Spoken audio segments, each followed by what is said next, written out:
Cameron has campaigned on the basis of Khan's faith and his past appearances with radical Muslim speakers, a platform Khan says he regrets sharing.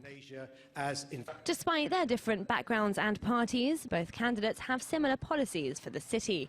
Affordable housing, better local policing and greater transport investments are all on the cards. While they take opposite stances on Brexit, both have promised to fight for London's interest, whichever way the country votes. It's a race dominated by negative campaigning and dirty battles. But with London's 8.6 million population so diverse, many are hoping identity politics will not play a part. And joining us from London is i24 News correspondent Jonathan Sacerdoti. Jonathan, good evening. Good evening. It doesn't seem as if these anti-Semitic controversies are affecting Khan's candidacy in the race too much.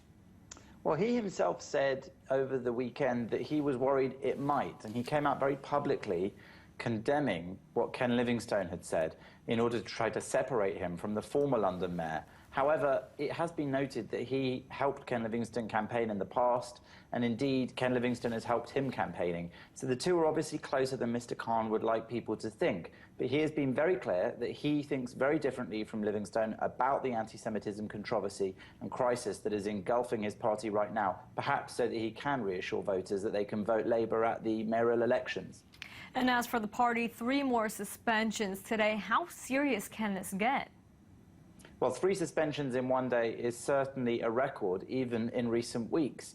These people are 3 councillors and were suspended within 5 hours of each other after the popular politics blog Guido Fawkes drip-fed them to the public, one after the other. Each time Mr. Corbyn then suspended each of the councillors, but much faster than he has in the past, perhaps because he's been taking heed of the criticism that has been put his way for the slowness of his reaction over recent weeks.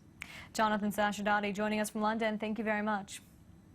And Japanese Prime Minister Shinzo Abe is making his way across Europe. His week-long trip kicked off on Sunday in order to lay the groundwork ahead of a G7 summit in Japan next month. i24 News diplomatic correspondent Eli Ochenberg with the story.